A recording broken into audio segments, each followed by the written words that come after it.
It's actually even bigger than World War II. Why I say that is because this has happened in 40 days. The refugee crisis. Yes, not over like 5-6 years during World War II. This is like in a month. Mm-hmm, yeah. Mm-hmm, mm-hmm.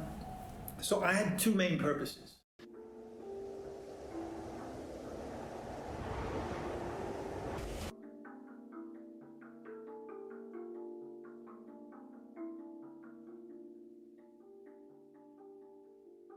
Welcome to Riga. Thank you. It's a pleasure to host you. Mansur. Assalamu alaikum. Walaikum assalam. It's a pleasure to host you at our family restaurant, Fish House, and to have you here. And perhaps, while it's still very, very fresh, before we go into your career, which is very illustrious, from Grammy Award nominations to movies with Jackie Chan to a martial arts background, let's talk about Ukraine. Let's talk about what's really important today, right now. Yeah. Wow. All I can say, one word, I'm overwhelmed. It's a long backstory of why I'm here, but in a nutshell, the day the war started, February 24th, when Russia invaded Ukraine, I was in Tartus, Syria. Of course, in that area, in Latakia, there are Putin's troops are stationed, some 10,000 or more. It's a very important because it's a port in Syria, and also their wanton desire to access Syrian oil in the northeast of Syria. So they maintain their presence, But also Syrians know of the wrath of Putin's air force and chemical weapons, sarin gas, chlorine gas, white phosphorus that was used on civilians, women and children, especially children in Syria. That's been documented so much. And this is certainly a worry that he might use this in Ukraine. Yeah. He hasn't yet. Not yet. Okay. But it's certainly, he has amped up the level of threat. Okay. First it's tank divisions, mortar rockets, and then, going to hypersonic missiles, thermobaric missiles that basically vaporize you. This has been used already. Then amping up again the level of threat, cruise missiles. So we don't need to send troops in. So yet, he has not used the Air Force yet. So this is a real worry because Ukraine must get these weapons. And I think now, because of the injustices, crimes against humanity, Boris Johnson, of course, made a trip. I was so happy to see, I was so thrilled to see that he made the trip to Kiev to meet. That was a courageous move. Yeah. Definitely. It made his level of, his percentage level go up 1,000 times throughout the Western world. And I think that will make other countries that have been a bit hesitant to follow along, especially the US kind of floundering around. So it will make them move faster. So because Ukraine, more than anything, they need defense shield, like Iron Dome in Israel and so forth. They need this like really, really quick, because if Putin unleashes his air force on Ukrainian cities, it will be a bloodbath. They won't be able to defend themselves. Just to give context to the audience, perhaps, so that they understand. You just took a trip to Ukraine. You arrived in Riga a couple days before. Tell us about this. Tell us about the humanitarian aid that you brought from Riga to Lvov. To Lviv. Yes, I've only been what in country, I don't know, 7-8 days. Basically 4 days of doing interviews with members of parliament and so forth. Of course, the topic of discussion is always about war in Ukraine, and of course the immense humanitarian crisis that has unfolded, not seen since World War II. In Europe. In Europe, yeah. And obviously speaking again with Chief of Foreign Ministry and so forth, is that, the numbers are just becoming just overwhelming. 400,000 in Warsaw alone, and we have not. I mean, this is like, and it's actually even bigger than World War II. Why I say that is because this has happened in 40 days. The refugee crisis. Yes, not again. over like 5-6 years during World War II. This is like in a month. Mm-hmm, Yeah. Mm-hmm, mm-hmm. So I had two main purposes. Mm-hmm. Logistically, can we get into Ukraine, into Lviv, to bring humanitarian aid? So that's number one. Do we have the vehicles? Do we have the drivers? How much can we bring? There were no issues at all. We got in and we got to Lviv. We met with the people there, and it went very well. You know, I was very happy, and I was just amazed at the. You know, it brings tears to your eyes seeing the solidarity of the Ukrainian citizens. What was the attitude of people? It's just, oh my what was goodness. the energy? For example, one family, successful skiing business, ski mobiles, you know, all this type of ski equipment. The war started, we have to stop this. Even if we lose money, if we lose business, which we probably will. They started making, not knowing how, so they have to kind of go to University of Google to make University of Google. Yeah, you know, tactical vests for the soldiers. Completely changed their profile. Completely changed their profile, bringing in seamstresses. And this was your first-hand encounter with them? Yes, for sure.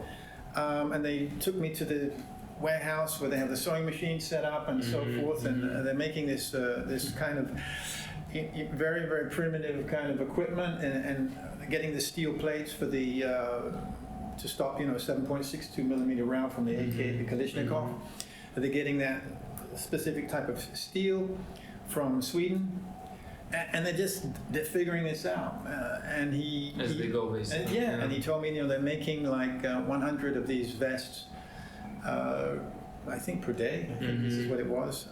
So yeah, when you meet this kind of, this is just one family, and everybody is doing their part to help. They know they have to. They can't just walk away from this. You know, this is their motherland. They got to protect it. So to see that, I was like, wow, this is just is unbelievable. Yeah. I imagine people there are a little bit. Tell me if I'm wrong or right. A little bit conflicted in the sense of they must feel some sort of a. They're very lucky not to be involved in to be trapped in the middle of the actual, you know, activities of bombings and street fights and all of that stuff. And I cannot imagine how heartbreaking it must be for them that they're in the city safe enough. Right. When in retrospect, their fellow, you know, their fellow Ukrainians in other cities are suffering. And I think the only thing that, God willing, Lviv has suffered was the cruise missiles.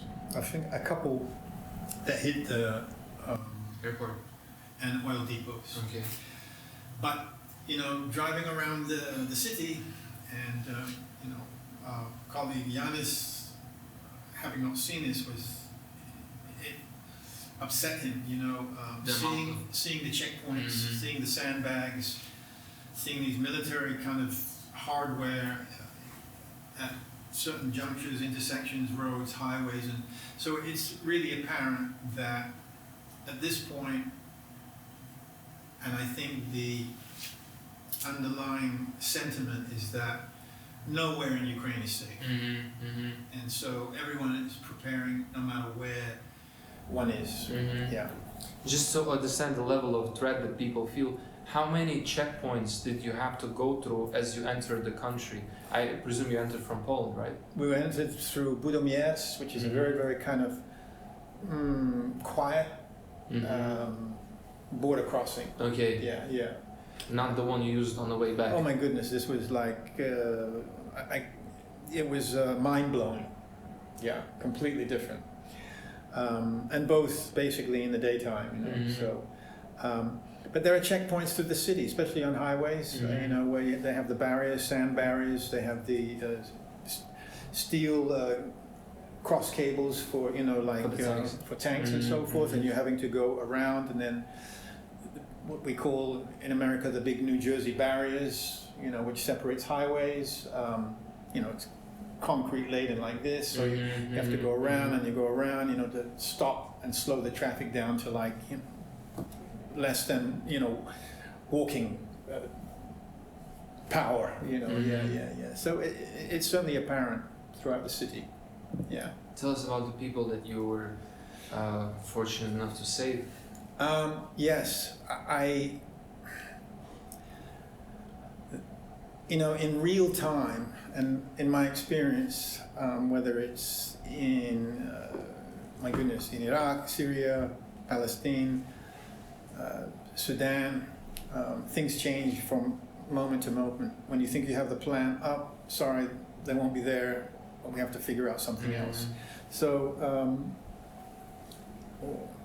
Yanis had procured and secured one family we were supposed to take. At the last moment, we heard that, we were told that, oh, the children, they're sleeping, the mother doesn't want to wake them up. I'm like, well, okay, so we'll find another one. You know, it's kind of surreal in a way. But I think this was just an excuse. I think there are thousands of thoughts and ideas that goes through the mother head. Yeah, but I told Yanis, we had an opportunity with people I met to go to Kiev.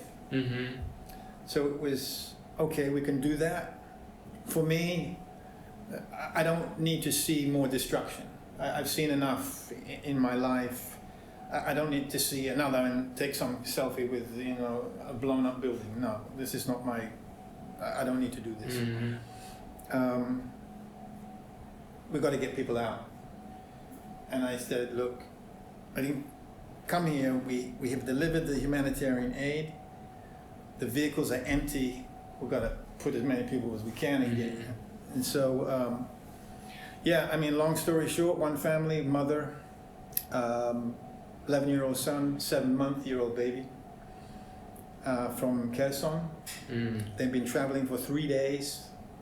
We picked them up in Warsaw. One young girl, Julia, 31 years old, a 72-year-old woman. Yeah, I mean, the stories, it's absolutely heartbreaking. You break down, you can't, the body can't handle it, the brain can't fathom the brutality. And I must tell this story because it gives you just a tiny scope of the atrocities that are being inflicted on Ukrainian women and children. When I'm talking about the man, okay, maybe the man strong enough to defend. Come on, most child. Vulnerable. What are you kidding me? As we entered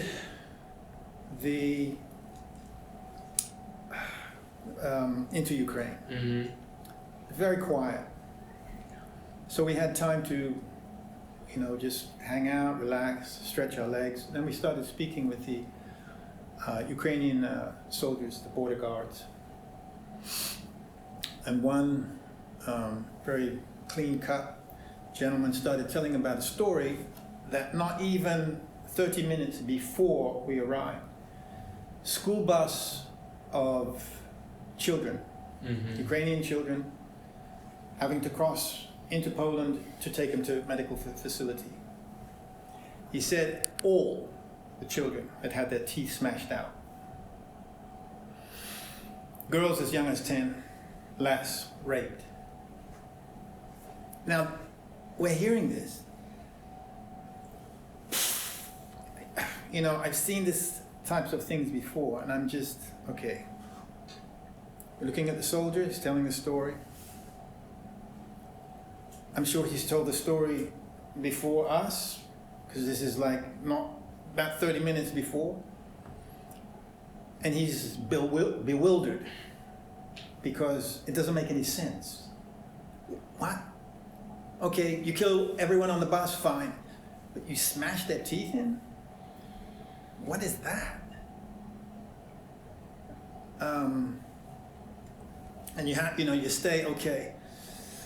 You feel it in your gut, you feel it in your heart, you feel it in your soul. I mean, it digs into you. But you stay, okay. Later, that evening, I call my fiance. It hit me like a train wreck. It just came out, and I just couldn't hold it in. She didn't know why I started, bawling like a child. But I just, for a minute, I just couldn't talk. She stayed on the line, and then I'm able to tell the story. And of course, this is in video, yes? Mm-hmm. You can see. She can see my pain, but she's a woman. She's feeling this, just pain and suffering. You feel, there's two emotions, the inhumanity, but at the same time you feel so, your blood is boiling, and and this is going in. We hadn't been in, but we didn't even get in yet. And you're thinking, my God, what else? We haven't set foot yet, 5 meters. For the mother and the 7-month-old, obviously the husband, and it was her birthday. These things just keep, it's like, I asked, how young are you? She said 41, 11-year-old son, 7-month-old son. His name is Timur. The boy's name is, oh my goodness, it starts with an A. It'll come to me. Arseni. The husband has to stay in Kherson because he's with a police official. Mm-hmm. So of course he must remain. And she's telling us a story. Russian troops now occupy her city. Random executions. They made her hand wash all the soldiers' uniforms and threatened if she didn't, they will kill her children. These are the kind of things that are coming out. And just like I spoke with the minister, these things must be recorded, all of them, from here to the top of the building. So with due diligence, these people have to be held accountable.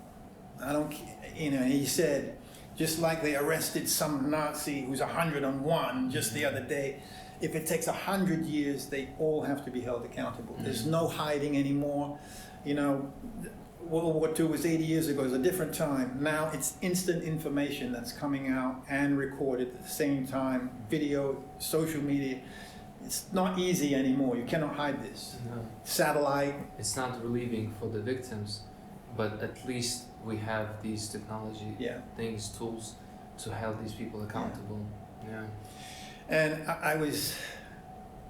I'm using this photo of us for this report I'm making with the United Nations, human rights. I mean, I have to do it. I know we can go, oh God, here we go again, but no, it has to be done.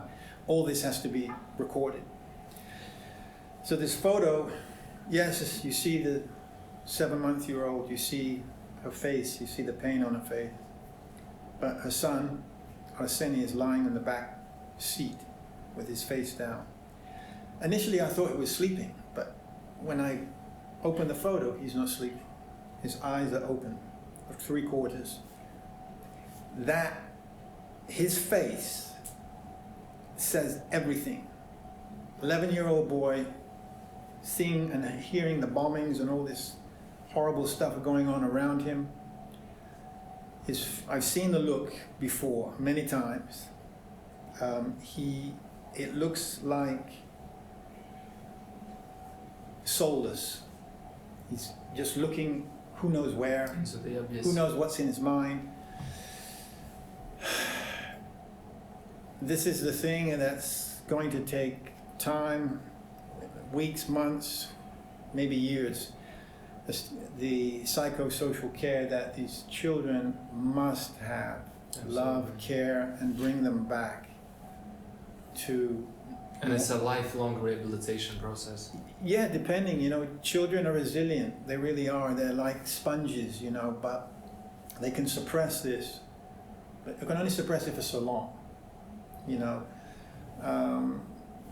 have to, using these techniques, that psychologists know, working with children who've been through PTSD and stuff, seeing war, trauma, pain, suffering, they have to use the necessary tools to help these children, and this is an insurmountable task because we're talking, 80% of the refugees coming in are women and children. Yeah, the men, between 18 and 60 must, for the most part, 80% are remaining in Ukraine to fight. Yeah.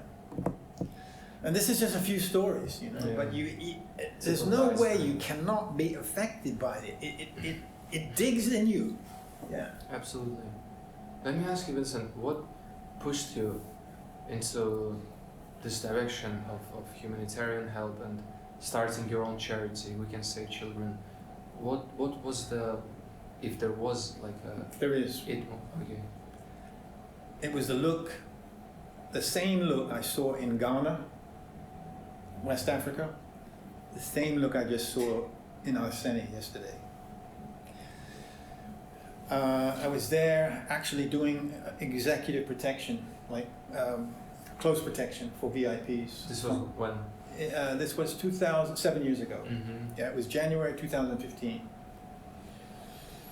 So we were in Ghana, Kenya, and very, very wealthy VIP family from Sweden building infrastructure throughout West and East Africa. And when I say infrastructure, I'm talking about, shelters, schools, clean water, sewage, these types of things. Yeah, but on a really massive scale. And I'm doing this job of close protection. And we came upon a shelter called Challenging Heights, very big one in NGO in Ghana, and 15 children had just been rescued from child slavery. This particular shelter that houses like 100 children, they go through the whole rehabilitation process, which takes about 9 months to a year. Then they do the reintegration, hopefully with, if not immediate members of the family, but extended members of the family, aunts, uncles, and education and all this type of stuff. So they were sitting on this stone step, mostly boys, because they've been sold into slavery literally for about €15 each. Mostly boys, because they're the ones who do the agricultural slavery. And this is in 21st century. Yep. €15. I was looking at them, basically raggedy clothes, half naked. That was the look they all had in their eyes. It said everything. They were soulless like a shark. Black eyes, just nothing behind it. And you saw like trepidation on them, looking at us like, who are we? Am I another white slaver or whomever? No, but I know, but this was the truth, because we could only remain there for 15-20 minutes. We had to leave because that is what they were fearing, that they're going to be sold again. And we're just another group of people. Yeah. So a short while. But the look, what an experience. I felt in my gut, and I can feel, my eyes are starting to well. I turned away and I'm thinking, okay, come on, Vincent, get yourself together. You're here doing this job of protection. I can't all of a sudden start crying in front of these kids who've gone through trauma that one can only imagine, right? So it was that moment, and it's a very powerful moment. Yeah. I just want to fixate on this scene, like, and try to relive it. And I cannot imagine what kind of feeling is this to see a child so lost and so in despair that he looks at you like a threat, that someone who might buy him and own him. Yeah. This is incredible. You have my book that Absolutely, I gave you, I and do. we're talking about Ghana. So if you look at the photo, the story of this little boy, nameless, I don't know his name, the day that I took this, and I am not a war correspondent. Yes, you know, I write for the UN, I write for some other agencies, but I don't consider myself some war correspondent. That's not my thing. I do not like taking photos of people suffering. It is not my bag at all. But we were at this place called Senya Baraku, which is a fishing village in Ghana. We had prepped, just like we prepped to go to Ukraine, security, everything, national news, to take down slave masters. Because this particular fishing village of 40,000 people was a kind of a ripe area to take children. And James Kofi Annan, who runs Challenging Heights, he was speaking with the national news, and at the 11th hour, we were shut down by the government. We would all be arrested because at that moment there was actually a new election. So if we now show that this child slavery is happening, the government looks like, what are they doing about it? So we're shut down, and we're like, this little boy sitting there, behind him further up the steps was two little girls holding hands, maybe 8 or 9. He was itching, he was scratching, you could tell he had obviously the sub-Saharan tropical diseases and so forth. Looking away. I quickly took the phone out, just snapped the photo, one photo, and just put it back. We had to leave. We had to leave these children. James, we're walking up the steps. James looks at me. He says, this boy, those two girls, they'll be sold this afternoon. And I looked at him and I said, we can't do anything about this. What? The thing is with James, he was a former child slave. Wow. He escaped from slavery at like 7, 8 years old. And he saw his friends of the same age, many didn't make it. And this is why he started his But organization. the story of that village. The story is in the book. Okay. Yeah. Let me acquaint people with this fantastic book that you've written, Childhood Lost, which is it's not an important read. I feel like it's a must read. I truly do, because for me, who's someone who's familiar with the sufferings of different nations, of my own nation, of neighboring countries, before I started reading this book, I didn't understand the scale of it. The scale of it happening today, right now. And you, someone who is a part of International Human Rights Commission, you're top 100 human rights defenders. How do you, after like reading how you documented everything from Syria to Libya to Ghana to Yemen, it seems like there's no end to this. Like there's no calculable way of even to. When you read the statistics that every 10 seconds a child dies of hunger, when you read how many millions of children are suffering in Yemen, what comes to my mind is it's not the right thought, but the initial thought is how desperate the situation is, how unable to help, how unable to do anything to actually. Before you answer, I'll just say that I remember the day the war in Yemen started. I was living in London, and right from my window I could see a Saudi Arabian embassy. And I remember literally the day the buses of Amnesty International pulled up, A lot of people from Yemen were standing in front of the embassy, and I immediately went down and understood what's happening. And now when I start reading your book, I understand that not for a single second, not for a single day, since I saw that, the sufferings of in Yemen stopped. Right. And that was 2015, now we're 2022, 7 Much years. worse. And it's a worldwide coalition blockade of the country, because Saudi Arabia is allies with the US and I was born in Yemen. you were born in Yemen, that's why it's home, yeah. My father was, aircraft engineer for Her Majesty's Royal Air Force. They stationed him in Aden. Mm-hmm. Yeah, So how to cope with that is my question. I understand that every person, people like you, people like Chiro or Senior, are now mutual friend. There are people helping and doing something, and only through action, only through physical chain of events, something can be done. Sufferings can be, decreased. But the scale of it, oh my God! It's mind-boggling.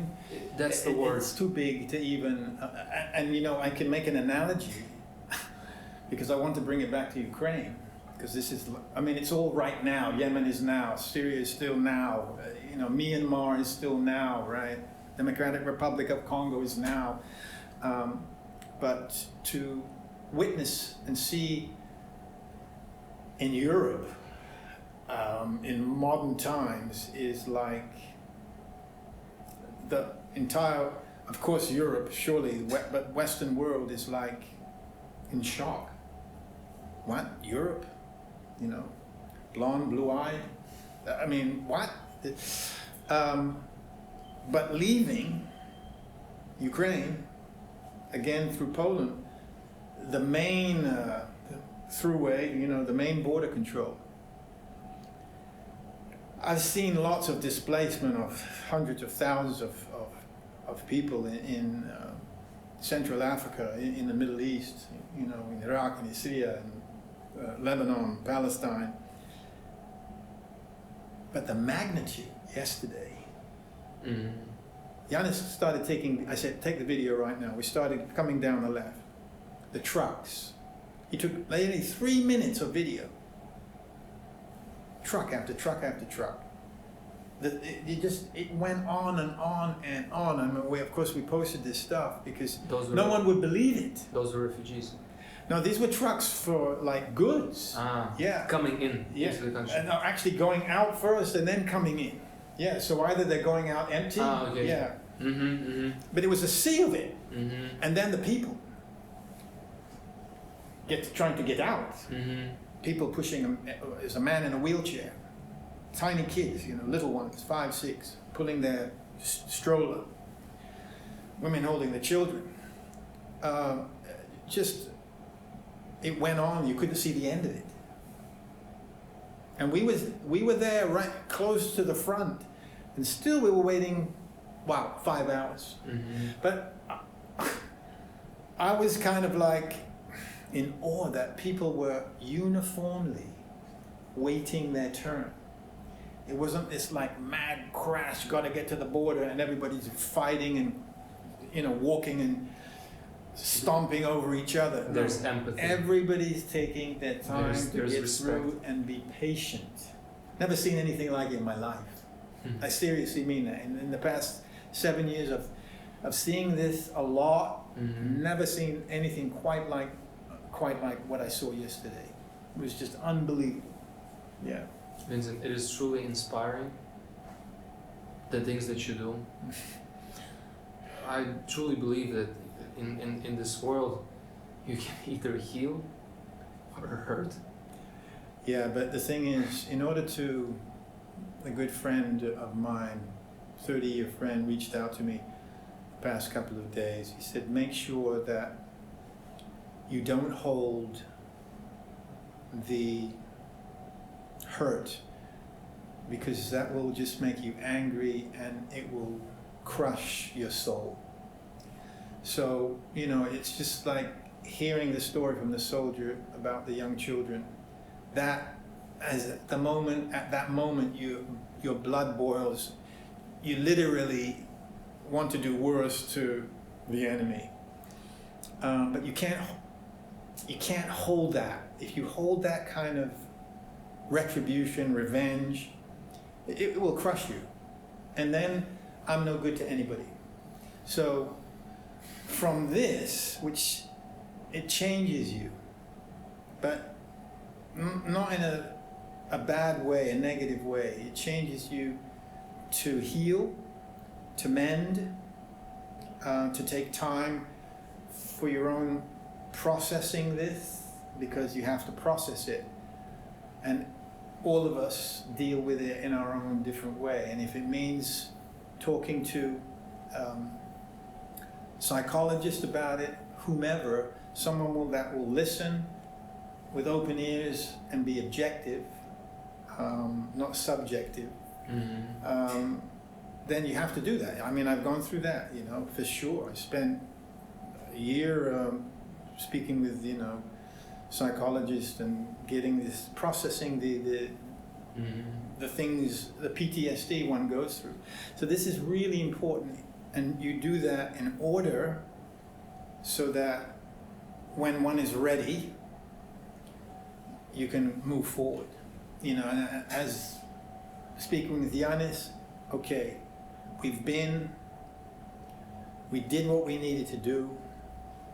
Now let us plan, because there were some things that, there's always things that, as I said, can change on the spot, don't really go according to plan. They might be silly little things, but okay, we can't allow that to happen again. We needed another driver so they can switch. The guy was exhausted, he nearly passed out twice, God bless him. I couldn't have driven that far, that long, continuously, but so you think you cross the border, you think you're safe.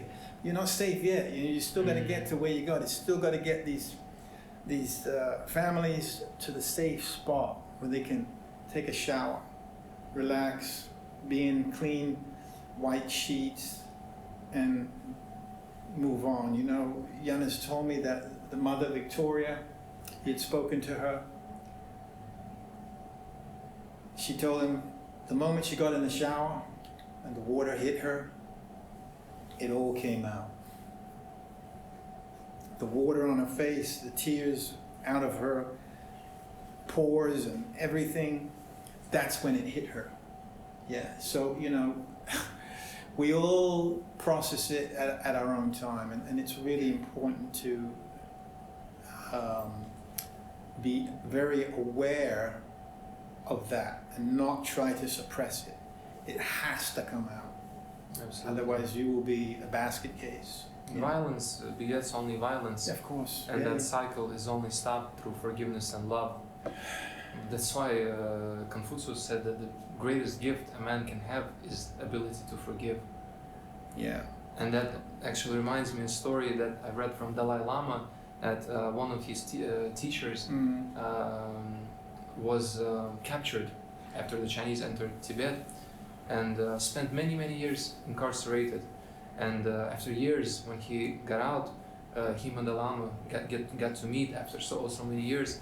And as he was speaking, Dalai Lama asked a similar question: how did you cope with all of that? Because he was tortured, he was abused, he was mistreated, and he did the same thing that the Jesus Christ did.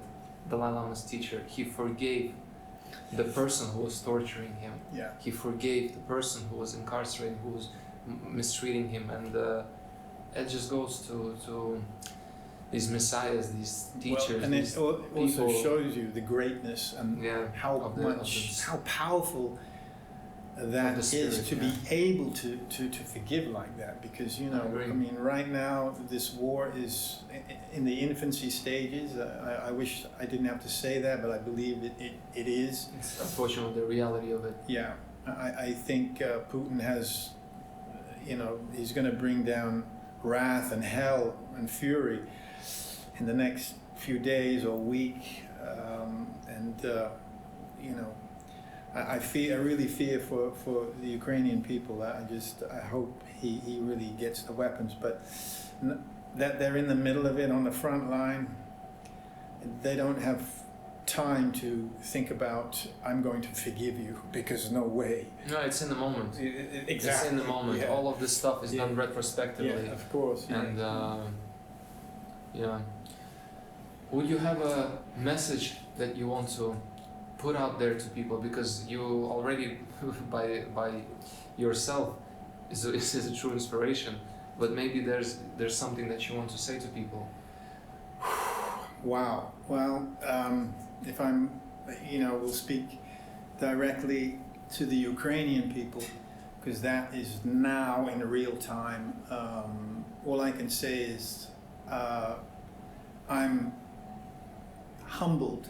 I'm blessed to have met some of your countrymen in Ukraine, and I have the utmost respect of just how you are so strong and profoundly, the solidarity that I have seen and I have witnessed. I tell you, I've never seen anything quite like it. So, God bless you all. Stay strong, stay serene, stay smart, and of course, most of all, stay safe. God bless. Thank you, Vincent. It was a great honor meeting you. It's a great honor to know you.